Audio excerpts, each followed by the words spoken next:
The abolition of serfdom in Russia, 1497 to 1860, won a long struggle for peasant freedom. Introduction: the end of a centuries-long system. The abolition of serfdom in Russia, 1861, was one of the most significant social and economic reforms in Russian history. For centuries, millions of Russian peasants were bound to the land, forced to serve noble landowners, and deprived of personal freedom. The struggle for peasant rights spanned over 3 centuries, culminating in the Emancipation Reform of 1861, initiated by Tsar Alexander II. The reform aimed to modernize Russia's economy, prevent social unrest, and align the nation with Western European advancements. However, its implementation was flawed, leading to ongoing economic hardships and social tensions. 1. Origins of Russian serfdom, 1497 to 1649. Serfdom in Russia developed gradually over centuries, but it became legally entrenched by the late 15th and early 16th centuries. The beginnings: Ivan III's Sudebnik, 1497. The Sudebnik of 1497, issued by Ivan III the Great, was one of the earliest legal codes restricting peasant movement. It introduced a fixed period, around St. George's Day, during which peasants could leave their landlords, but only if they had paid all debts.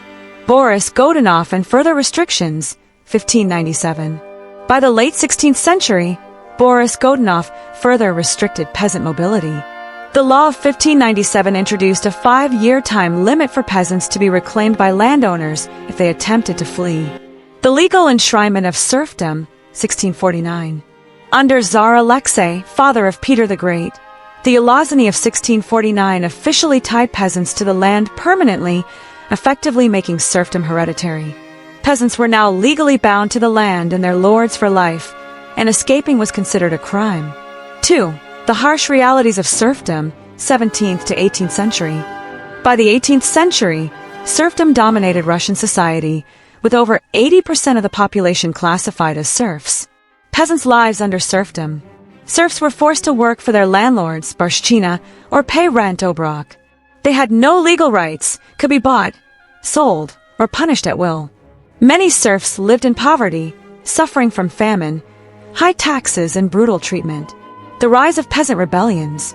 The Stenka-Razin Rebellion, 1670 to 1670, won a massive Cossack-led revolt demanding peasant freedom. The Pugachev Rebellion, 1773 to 1775, led by Emelian Pugachev, claiming to be Peter III. This was the largest peasant uprising, brutally crushed by Catherine the Great. These revolts highlighted growing dissatisfaction and the urgent need for reform. Catherine the Great and failed reforms. Despite Enlightenment ideals, Catherine II, 1762 to 1796, strengthened serfdom rather than abolishing it. She granted more power to nobles, increasing their control over serfs. 3. The path to emancipation, 19th century. By the 1800s, social, economic, and military pressures forced Russian rulers to reconsider serfdom. Economic and military pressures. Russia's economy lagged behind industrialized Europe as serfdom prevented economic modernization. The defeat in the Crimean War, 1853 to 1856, exposed Russia's military and technological backwardness. Alexander II and the push for reform. Tsar Alexander II, R. 1855 to 1881, recognized that Russia's future depended on freeing the serfs. In his own words, "It is better to abolish serfdom from above than to wait until it begins to abolish itself from below." By 1857, he began drafting the Emancipation Manifesto, consulting nobles, intellectuals, and government officials. 4. The Emancipation Reform of 1861. On March 3, 1861, Tsar Alexander II issued the Emancipation Edict, freeing over 23 million serfs. Key provisions of the reform. Serfs were granted personal freedom and could own property, marry freely, and engage in commerce. Landlords were compensated, but peasants had to buy land through long-term loans, often at inflated prices. The land was often inadequate or of poor quality, leaving many former serfs struggling economically. Consequences and challenges. Many peasants were burdened by redemption payments, which they had to repay over 49 years. The mere village commune system was created to distribute land, but it also restricted peasant mobility. Many former serfs remained impoverished, leading to growing resentment. 5. The legacy of serf emancipation. Social and economic impact. The reform modernized Russia's workforce, fueling urbanization and industrial growth. However, economic inequality persisted, leading to continued peasant uprisings. Political consequences. The discontent of former serfs contributed to revolutionary movements, including the Russian Revolution of 1917. Radical groups like the Bolsheviks gained support from landless peasants, eventually leading to the fall of the Tsarist regime. Alexander II's assassination and later reforms. In 1881, Alexander II was assassinated by radical revolutionaries who believed his reforms were too slow. His successor, Alexander III, reversed many liberal policies, increasing state repression. A step toward change, but not true freedom. The abolition of serfdom in Russia ended centuries of feudal oppression, but it did not immediately improve the lives of peasants. The economic burdens, lack of land, and continued exploitation meant that true freedom was still a distant reality for many. However, the reform was a crucial step toward modernizing Russia, setting the stage for further social changes, industrialization, and eventually, the revolutionary movements of the 20th century. Women's role in the Renaissance, 15th to 16th century, increasing education and influence. Introduction: Women in a changing world. The Renaissance, 14th to 17th century, was a period of cultural revival, artistic flourishing, and intellectual growth, primarily in Europe. While often dominated by male figures, women also played a significant yet overlooked role in shaping education, literature, art, politics, and society. During the 15th and 16th centuries, upper-class and noble women gained greater access to education, while some challenged traditional gender roles and participated in cultural and intellectual advancements. However, the majority of women still faced legal, social, and economic restrictions, with their roles largely confined to the domestic sphere. 1. The Renaissance and shifting views on women. The medieval period often emphasized women's roles as wives, mothers, and caretakers with limited autonomy. The Renaissance humanists, however, redefined the value of education, arguing that both men and women could benefit from intellectual growth. The influence of humanism. Humanism, a core philosophy of the Renaissance, emphasized the study of classical texts, critical thinking, and individual potential. Some Renaissance thinkers, such as Leon Battista Alberti, still believed a woman's role was in the home. Others, like Christine de Pizan, challenged traditional views and argued for women's education. The courtly ideal: educated and cultured women. Upper-class women were expected to be cultured, educated, and socially refined, often serving as patrons of the arts. The Renaissance court became a space where women could engage in political discussions and literary pursuits. 2. Women's education and intellectual contributions. During the Renaissance, wealthy women gained increased access to education, but lower-class women remained largely excluded. Increased access to education. Some noble women were tutored in Latin, Greek, philosophy, and literature. Female scholars began engaging with scientific, philosophical, and literary fields, although often in male-dominated academic settings. However, education was often limited to subjects deemed appropriate for women, such as poetry, music, and moral philosophy. Prominent women intellectuals and writers. Some women challenged societal norms and contributed to Renaissance literature, philosophy, and political thought. Christine de Pizan, 1364 to 1430, one of the first female professional writers, she wrote the Book of the City of Ladies, 1405, arguing for women's intellectual abilities. Isata Nagarola, 1418 to 1466, a female humanist, she engaged in scholarly debates on theology and philosophy, though she faced criticism for pursuing male-dominated fields. Cassandra Fedele, 1465 to 1558, a Venetian scholar, she publicly defended women's right to education in Latin orations. Moderata Font, 1555 to 1592, wrote The Worth of Women, 1600, which challenged misogynistic ideas in Renaissance society. Despite these achievements, women intellectuals faced exclusion from universities and scholarly circles. 3. Women as patrons and artists. While most female artists remained anonymous, some gained recognition as painters, musicians, and patrons. Women as patrons of the arts. Wealthy noblewomen and queens used their influence and financial power to support artists, musicians, and scholars. Isabella d'Este, 1474 to 1539, a leading patron of the arts in Mantua, commissioning works from Leonardo da Vinci and Titian. Catherine de' Medici, 1519 to 1589, a powerful patron who promoted French art, literature, and music. Lavinia Fontana, 1552 to 1614, one of the first professional female painters, known for her portraits and religious paintings. Female artists breaking barriers. While most Renaissance artists were men, some women managed to build successful careers. Sofonisba Anguissa, 1532 to 1625, a court painter for the Spanish royal family, she gained international fame. Artemisia Gentileschi, 1593 to 1653, a Baroque painter who depicted strong, heroic women, challenging traditional artistic themes.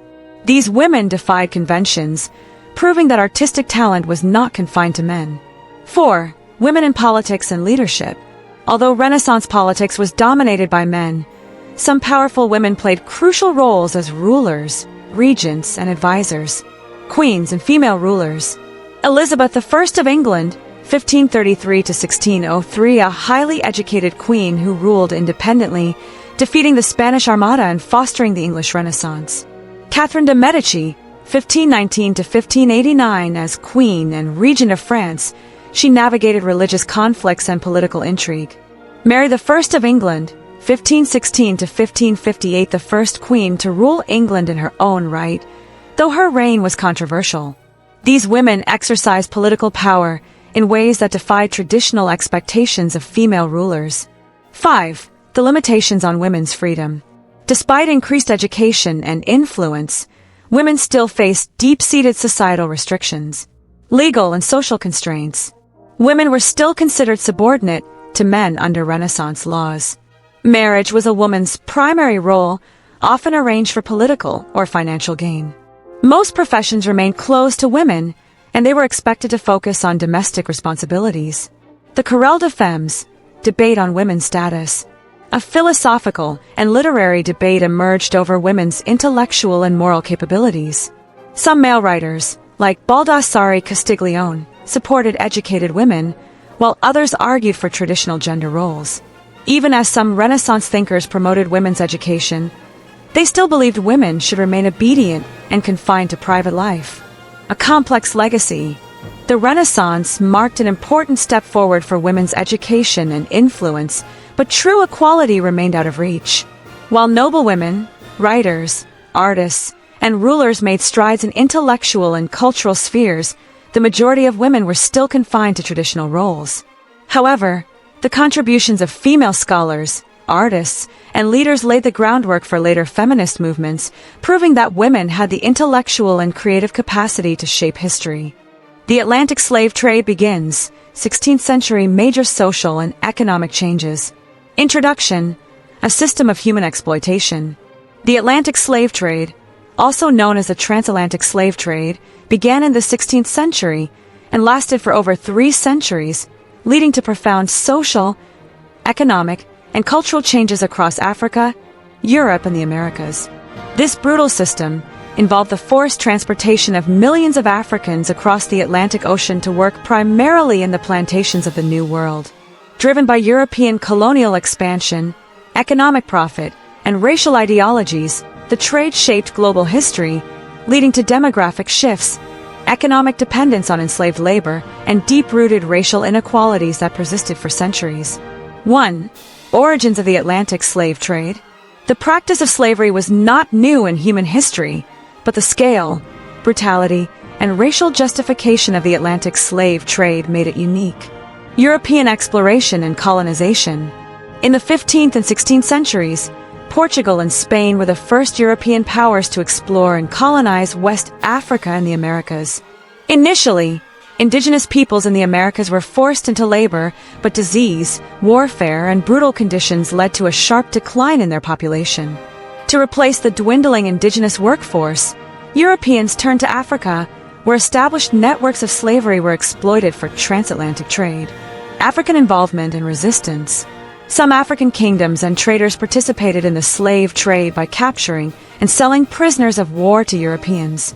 Others, however, resisted European encroachment, leading to conflicts and destabilization of African societies. The trade devastated local communities as millions of young and able-bodied Africans were taken, disrupting social, political, and economic structures. 2. The triangular trade system. The Atlantic slave trade operated within a complex economic system known as the triangular trade, which connected Europe, Africa, and the Americas. The 3 stages of a trade. 1. Europe to Africa. European ships carried manufactured goods, guns, textiles, alcohol, and metal tools to West African ports. These goods were exchanged for enslaved Africans, often captured through raids or local wars. 2. Africa to the Americas, the Middle Passage.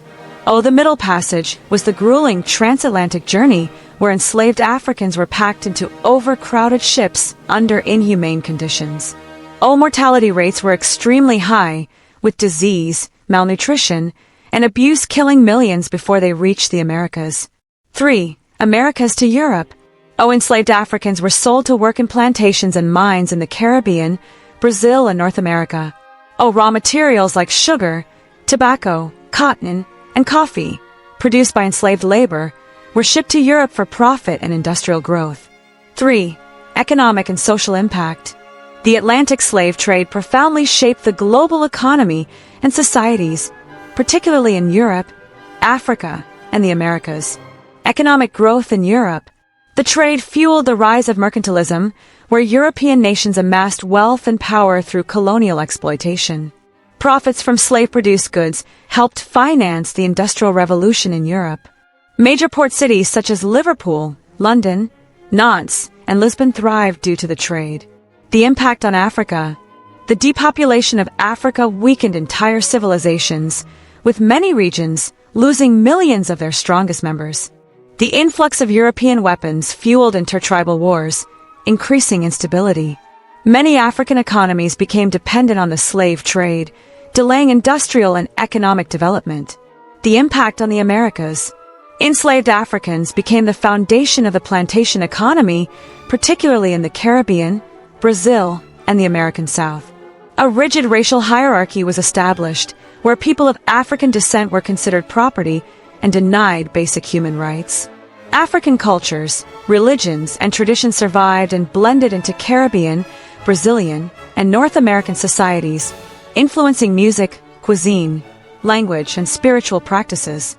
4. Resistance and abolition movements.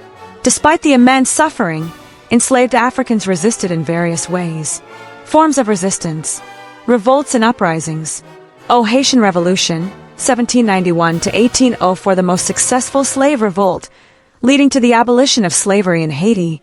Stono Rebellion, 1739, South Carolina, and Jamaican Maroon Wars were other significant revolts. Cultural and religious resistance. Enslaved people preserved African languages, music, and spiritual traditions, blending them with local influences. Escape and underground networks. In North America, networks like the Underground Railroad helped enslaved people escape to freedom. The abolition of the slave trade. The abolitionist movement grew in Europe and the Americas by the late 18th and early 19th centuries. Key milestones. Britain abolished the slave trade in 1807 and slavery in 1833. The U.S. abolished the transatlantic trade in 1808, though slavery continued until 1865. Brazil was the last country in the Americas to abolish slavery in 1888. A lasting legacy. The Atlantic slave trade reshaped global history, leaving behind deep economic, social, and racial scars that persist today. African diaspora. The forced movement of Africans created vibrant, multicultural societies in the Americas. Racial inequality. The legacy of slavery led to systemic racism, segregation, and economic disparities. Economic consequences. While Europe and the Americas benefited economically, Africa suffered from depopulation and underdevelopment. The abolition of slavery did not erase its impact, but it marked the beginning of a long struggle for justice, equality, and human rights. The Salem Witch Trials, 1692, a tragic example of mass hysteria and injustice. Introduction: Fear and Hysteria in Colonial America. The Salem Witch Trials of 1692 remain one of the most infamous episodes of mass hysteria and injustice in American history. Taking place in Salem, Massachusetts, this dark chapter led to the execution of 20 people and the imprisonment of many others on false charges of witchcraft. The trials were driven by religious fanaticism, social tensions, and fear of the supernatural, reflecting the fragility of justice in a time of paranoia.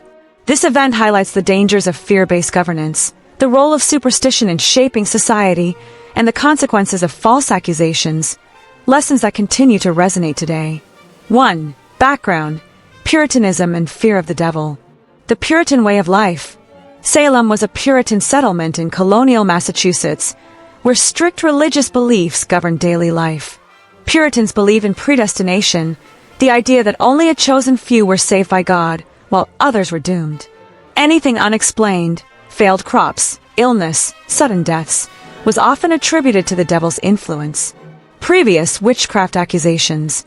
Witch trials were not unique to Salem. Europe had witnessed centuries of witch hunts, with tens of thousands executed. In colonial New England, there had been earlier cases of suspected witchcraft, but none reached the scale of the 1692 crisis. Political and social tensions. King Philip's War, 1675 to 1678, and ongoing conflicts with Native Americans had left Salem residents anxious and fearful. A rivalry existed between Salem Village, rural, poorer, and Salem Town, wealthier, more commercialized, fueling social divisions.